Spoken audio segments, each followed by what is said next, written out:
Hello and welcome back to Concert Critiques in Cars with Emily. So as you can tell and see and hear, it is raining. Was not expecting the rain, so that was a surprise. So my hair is wet and my glasses might probably still have some water on them. But whatever, it was fun. We were under the pavilion at Jiffy Lube live, so that was great. And then it just started raining really hard when we left, so that was not great.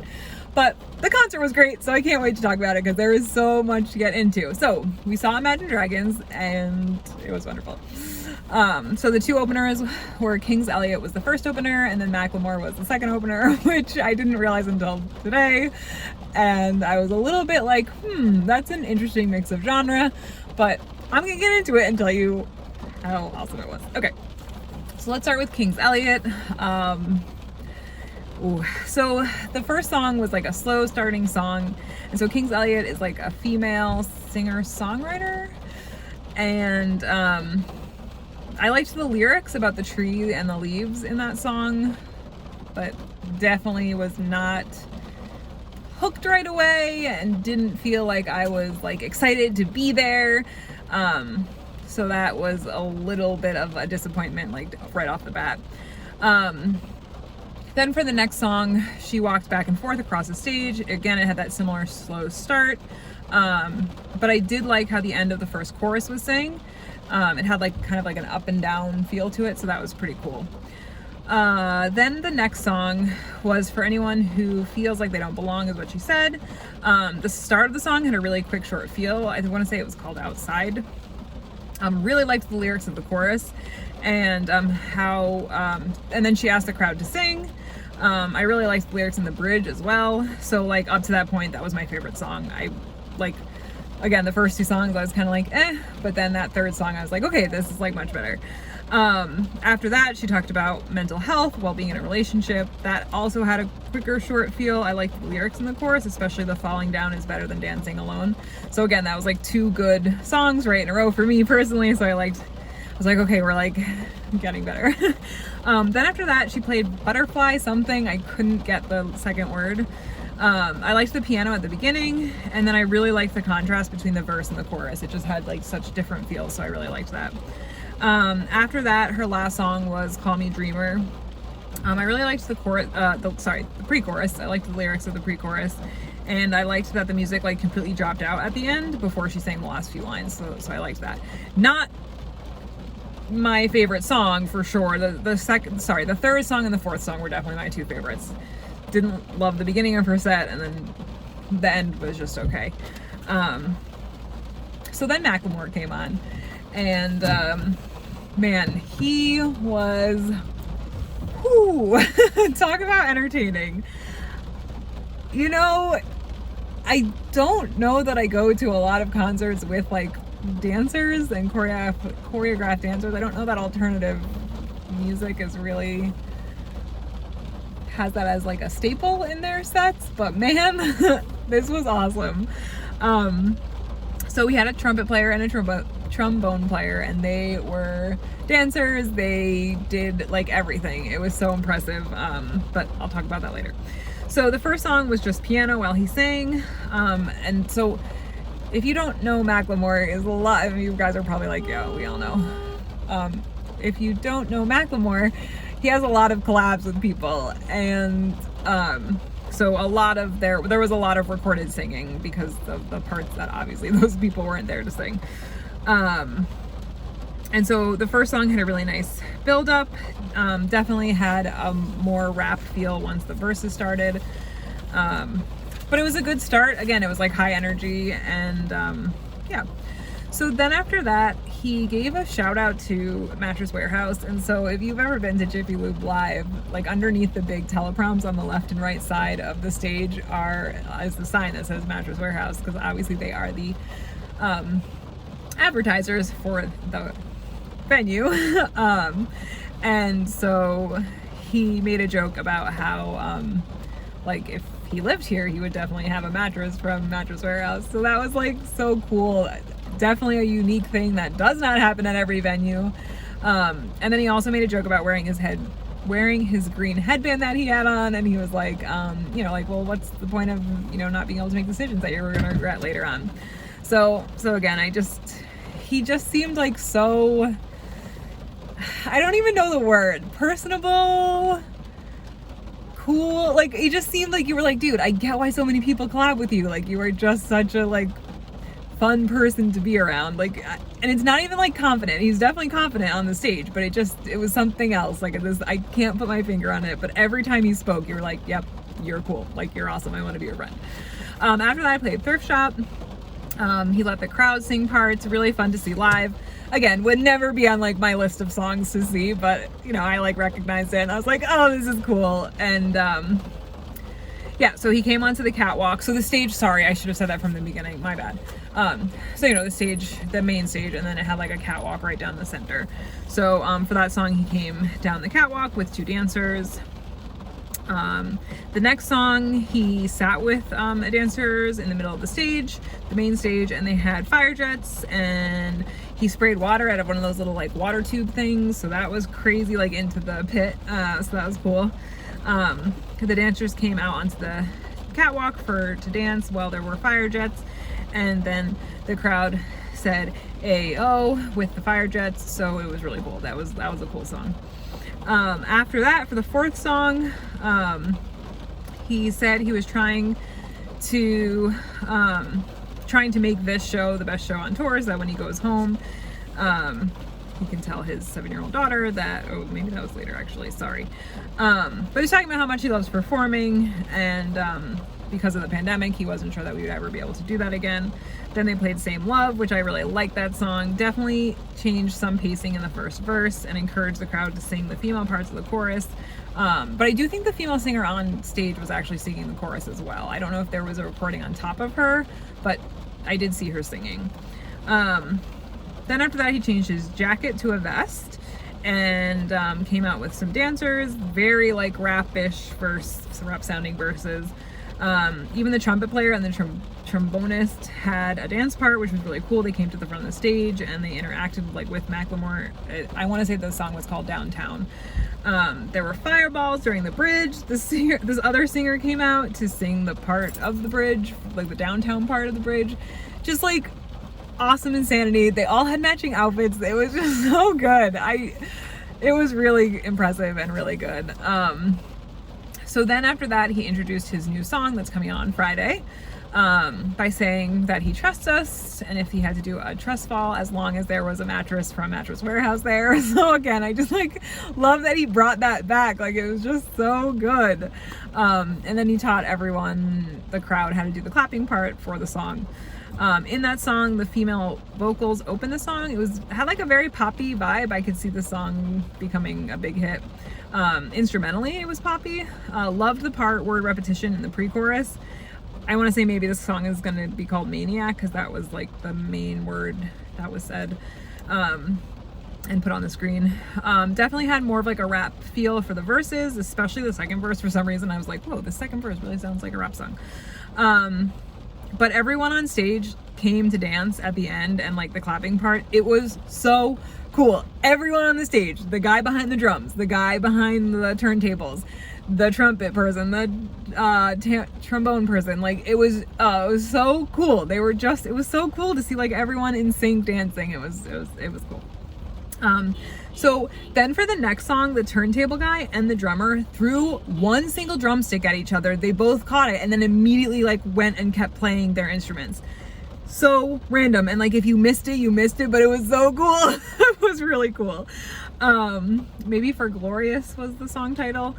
Sparks rained down from the ceiling, but it was strange because it seemed like maybe half of the mechanism wasn't working, because only on the right side the sparks were flying down. So I'm assuming it was because the left side wasn't working and not the intention to only have sparks coming from the right side. After that, they had the crowd clap along with him during the verses for the next song. Again, you had that more rap feel, but also kind of a slower vibe, especially for the chorus.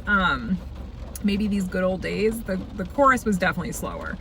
And then Macklemore asked for the crowd to use their cell phones to light up the venue, so that was pretty cool. For the next song, he asked, right before the next song, he asked for a "Hey nani nani na ho," and the crowd repeated that. And then he was like randomly, and he's like, well, that was weird. So again, it was just like so, it seemed like every time he spoke, he said something funny. I really enjoyed the banter. It was so good. He thanked his band, and then he's like, okay, this is usually the part where I go off stage and make a peanut butter and jelly sandwich with frosted flakes, and then I fall asleep in the fetal position. It was just, again, like so weird, but so good. And then he was like, but when I'm in VA, when I'm in Virginia, so yeah, that's when he was talking about his 7-year-old, about going home and being like, she's going to say, where were you? And I'm going to say on tour, and she's going to say, what was the best show? And he's like, hopefully I can say Virginia. That's when they went and played Can't Hold Us. So good. It was so good. So Fire Jets in the verse. Pace definitely changed during the pre-chorus. Put Virginia in there for one of the lyrics. Again, Fire Jets were in the chorus as well. There was a drop in the music for the Shark Week line. It was so good. It was so good to see live. He came off the stage at one point to the barricade and kind of like crowd surfed. There were fireballs for the bridge. Seriously, so good. It was just so good. That song is so good. Oh, it was so fun to see live. He's such a good performer. Okay, so then right before he left, he said that we were the best show of the tour, which again, that happens a lot, so I don't know if I really believe it. But, and then he all had to say peace after he counted to three times. Yeah, it was great. I really was impressed. I didn't think I was going to enjoy Macklemore as much as I did, but man, it was so good. It was so good. The coordinating outfits, the dancing, it was just all so wonderful. It really was very cool. Okay, so then Imagine Dragons. Whew. All right, so they had a running theme throughout the show, and so I'm gonna try and describe it now, but then when I say the voice or a voice, that's what I'm talking about. So they definitely had like a script and a voice, and so oftentimes the screen was showing pictures that kind of went with what they were saying. It was very like poetic is a good word. So in the first part, right before they came out, the voice is talking about opening your eyes, and like despite things not always being great, like you need to be able to see the good things and try and look for them. The piano started, Dan came out, started singing the first verse. The rest of the band came in, and there was a giant confetti explosion. So cool. You don't usually see confetti in the first song, so that was really awesome. Really awesome. It was just so much confetti. There was so much confetti. It was really cool. Again, especially for the first song. Then they played Believer, which was fun. They had smoke jets for the chorus. The music stopped, the crowd sang part of the chorus, and then came back in full, so that was cool. The guitarist had an epic sparkly yellow guitar for this song, which I was like, whoa, this is awesome. And then Dan went to the drum, like on the drum stage while the instruments were playing at the end. So then Dan started talking about letting go of stress, pain, politics for tonight, and just feeling free. The next song, it was like, okay, so it was It's Time, but it was like a slow start. He held the words a little bit longer, and then he had like the tap, stomping and tapping pattern, for the beginning of the song. Although I do think there was maybe a little bit of feedback during the bridge.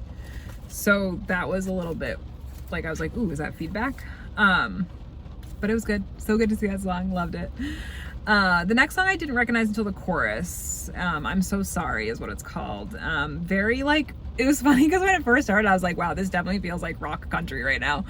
But I actually really liked the contrast of the bridge versus the rest of the song, because it was like just totally like again, like that's like rock country, right? You get this like rock guitar, this rock bass, this rock drum, and then you just have this like awesome bridge. So I really liked that song. Then they went into Thunder. Okay, so this might be just like a weird thing, and maybe I wouldn't have even noticed it if I was sitting further back or in the pit or something.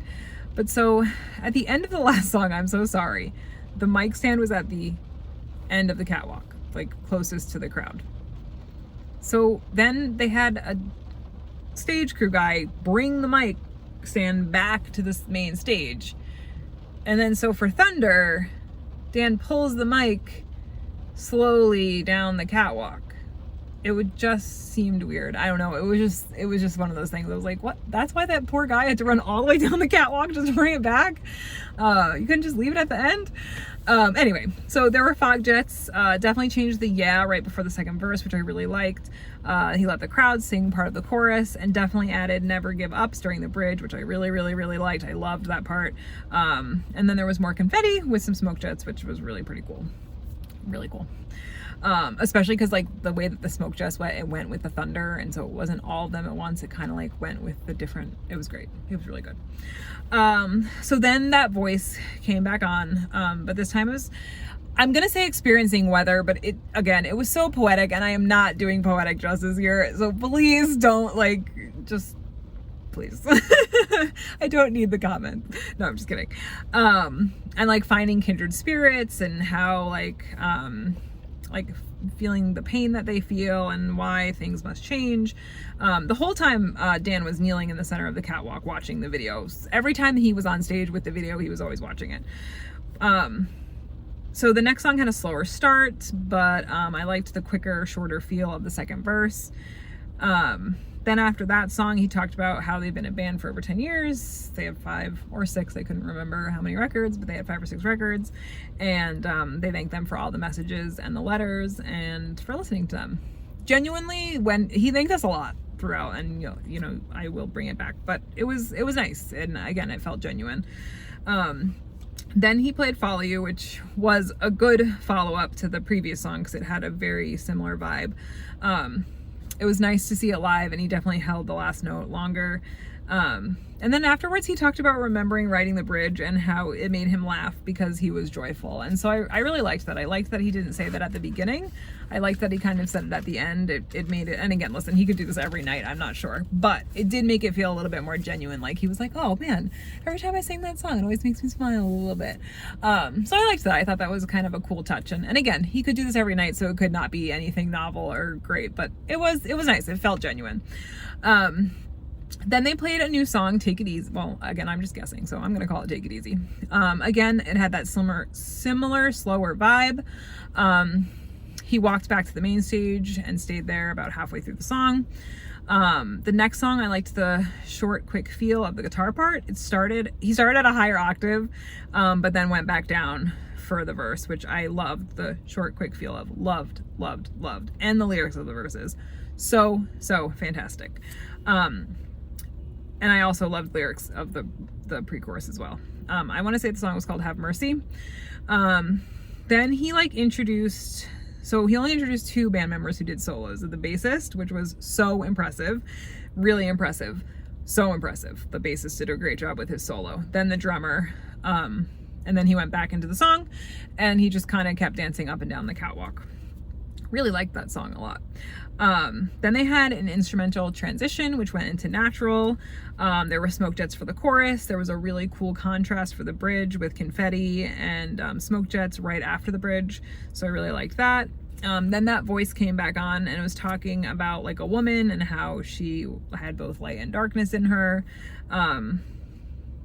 So during this transition, the band was moving from the main stage to a backstage in like the middle of the seated section in the venue. So this was where they played slower songs. There were it wasn't actual drums. The drummer was sitting on a, little thing and drumming on it. So wouldn't have been my follow-up choice for Natural, the song that they played, just because it was such a different vibe. But I get that you have to go there at some point to the other stage. However, you just had this slower feel, so I don't know if I would have liked it if it was slow songs, too many slow songs in a row. So maybe I get you wanted to bring the crowd up and then bring them back down. But again, it just wouldn't have been my follow-up choice. Liked the song was fine, but just not my follow-up to Natural. So then I think he started walking through the past in the crowd. I'm not really sure. It was kind of hard to see. But it was I Bet My Life. And seeing it in more of that acoustic style was so cool. And it actually got a bit of a folksy, Irish folksy song feel, especially at the end. And it was so cool. I really, really enjoyed it. Again, it was just so different from what the recording is, and I really enjoyed it. Then after that, they played Bleeding Out, which I Okay, so they had an electric violin and a cello, like for the intro. Loved the intro. I kind of forgot about that song, and so seeing it, I was like, oh my gosh, this is so great and fantastic. So it was really good. I really like seeing it in more of like an acoustic setting. It was really cool. I loved the cello throughout. Definitely changed the pace in the last chorus. It was amazing. I really enjoyed that song. Then after that, he talked about meeting President Zelensky from Ukraine, and how, you know, he wished that we could all have heard him speak. And the one message was like, please tell people not to forget that we're suffering and that there's this terrible thing going on right now. And that, you know, they just want peace and freedom. And then they gave us a way to help, to donate, to get ambulances, because a lot of their ambulances have blown up, so that was a problem. And then they covered Forever Young. Really good version. His voice was great for it. I really liked that song. So then they transitioned back to the main stage, so there were lights flashing on the main stage. They played Whatever It Takes. He held the last word before the second verse. Actually, like every time, the last word of the chorus, I should say. Definitely changed the pacing of the second pre-chorus really subtly, so like maybe I'm just going crazy, but I definitely feel like I heard it and I loved it. Yeah, so then there was a guitar. Okay, so then it was kind of weird. So the guitar solo part in the bridge overpowered the lyrics, and I swear for a second you could see on Dan's face, he was like, what's going on? And he could hear that it was like, he almost like couldn't hear his lyrics. Again, I could be wrong, so if you were there and you were like, no, you're crazy, please comment and let me know what you thought happened. But I definitely feel like you kind of like, because you could hear the guitar, and I feel like you saw Dan kind of like, his face was like, whoa, what's happening? But then he like totally took it like a professional, and was just like, okay, whatever, and he was fine and like was able to perform, and it was no big deal. But it was just interesting because I was like, I don't know if that was what's happened. Because then there was an instrumental bridge where all the instruments got really heavy. So I think that's where the guitar was supposed to be louder, but maybe someone pushed a wrong button too early or something. But yeah, so anyway, so during that instrumental bridge, Dan went back to the main stage and played some drums. There was confetti right after the bridge, right before those like last choruses. So good. Then he introduced the entire band. The next song, really liked this song. I don't know what it was called. Like it had a really quick, short feel of the instruments. And so in the lyrics, there was like, I loved the lyrics just in general, period. So then there was this one like where it was like womp womp, and every time Dan did like the train or trucker thing. Really loved that part. It just like added such a unique element to a song, because you don't really hear that very often. The bridge was really awesome. Loved it. I also am assuming that he like totally like changed the last word of the bridge, because he like kind of screamed it and like held the note for a long time. So that was really cool. Oh my gosh, guys. Whew, this was an epic one.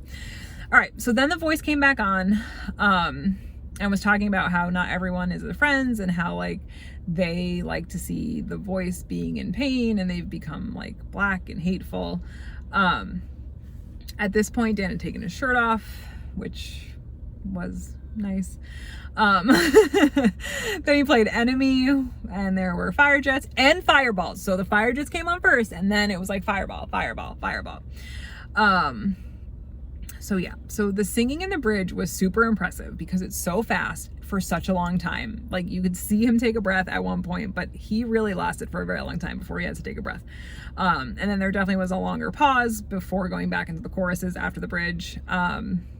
He like kind of screamed the last word or whatever, and then the guitarist went into a solo, which was really cool to see live. So that was really cool. I liked that song a lot. So then Dan talked about the weight of the word happiness. And that like he used to be told, if you're not happy, put a smile on your face and then you'll feel happy. You know, and he said that it's okay to be depressed and not happy, and that therapy is good, and it has this negative stigma and it shouldn't, and that he goes to therapy once a week, and that life is worth living. So I really liked that portion of his talk. I thought, again, it sounded very genuine, and yeah, I liked it. So then they played the song Happy. Really liked like the full instrumentals right before the lyrics. I really loved that part, because then the instrumentals drop for the first verse and stuff.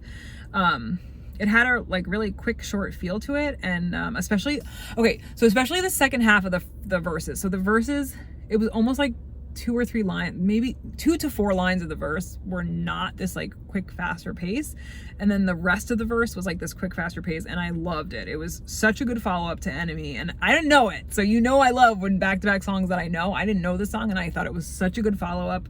Really, really liked the placement of it. Really, really liked the song. So then just the piano started, and it was Demons. It had like this nice acoustic start. I really like the piano part, like right when like the verse started. I really liked the piano part once the verse started. He let the crowd sing part of the chorus. The whole band came in with fog jets during the chorus, and then it kind of went back to mostly just piano. There was some percussion for the second verse, but then again, it had that nice build up for the pre-chorus, and then everyone came in for the chorus. So then after that, the voice came back on and talked about being old and finding some peace, but still kind of constantly looking for a sign of fulfillment. And it was cool. The drummer was actually like playing the cymbals like as the voice was talking, and it was like kind of part of that. And I didn't see it happen earlier in the show when the voice was on, but it could maybe just have been because I wasn't really paying attention to the drummer, and oftentimes the lights on the stage were dimmed, so maybe you just couldn't see it in general. So then after that, they played Top of the World. And I don't know if you've maybe watched my other Imagine Dragon videos, but I love that song so much. I love seeing it live, and every time I go to Imagine Dragon show, I always think they're not going to play it because, let's face it, it's probably not one of their biggest hits, but I love that song. Please, Imagine Dragons, keep playing it live. It is so fun. It's so fun. And so during that song, they released these giant balloons were thrown into the crowd. Oh God, he changes the pace during the chorus. And then it got like real slow, and it was so wonderful. It was so good. It was so good. It was so good. It was so good. It was so good. And I'm so glad they played it. And it's just, I love that song. It's so fun to see live. It's so fun to dance to live. So please don't ever stop playing that song, Imagine Dragons. It's so good. Okay, so the next song had a very upbeat, quick feel, really good follow-up to Top of the World. I like the way the chorus and like the instrumentals of the chorus and the way that it was sang. I really liked that. And then they had a really great guitar part for the bridge. After that, they played Bones. Was really looking forward to seeing that song. Again, really good follow-up, 3 good songs right in a row.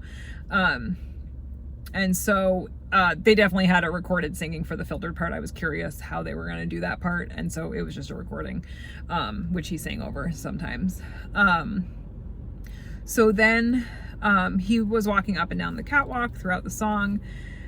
Someone had thrown like a glow stick flower, like a flower shape of a flower made out of glow sticks. So he picked that up and kind of went up and down with it for a little bit. And then in the middle, he told the crowd to get low during the bridge. So that was cool. And then everyone jumped up when the instrumental part of the bridge came back in full. So that was cool. Yeah, so I really like that song as well. Then after that, they played Radioactive. Great song. The crowd sang the first half of the first verse, and then he sang it, so I really liked that. I like when they let you sing, but then they sing it anyway. He definitely changed up the pacing. There were fireballs for the chorus with fog jets. He definitely changed part of the second verse, which was so good. I loved every second. So good. It was so good. Again, he let the crowd sing right after the bridge. The guitarist came down the catwalk to play at the end of the catwalk at the end of the song. Definitely had an extended instrumental for that part. And then the lead singer Dan was on the piano, so that was cool. Really cool. I just love that song. It's so great to see it.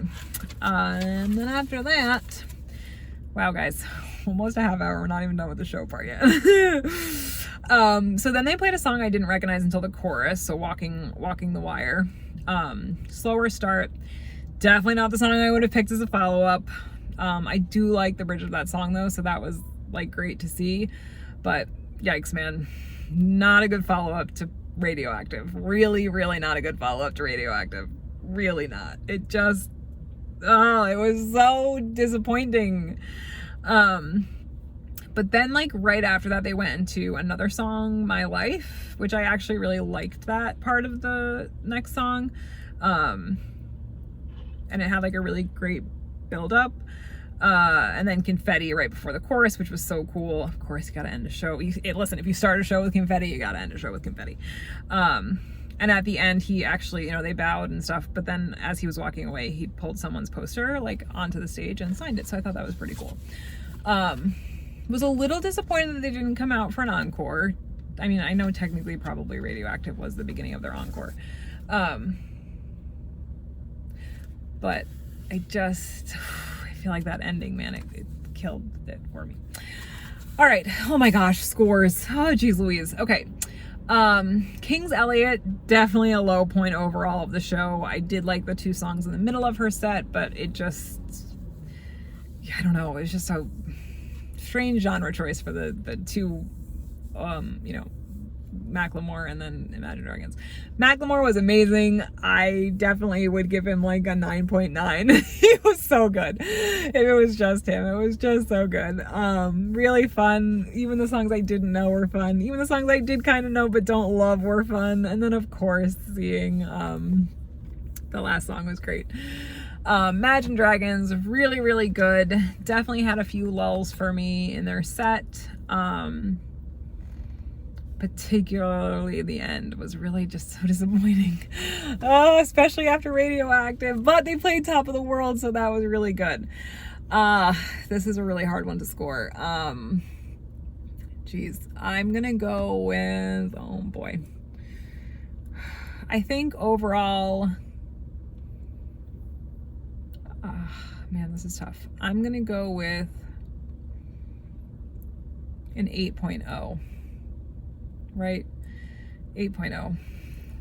Yeah, that's a good score, I think. 8.0. There were some lulls in the Imagine Dragons set. They were amazing.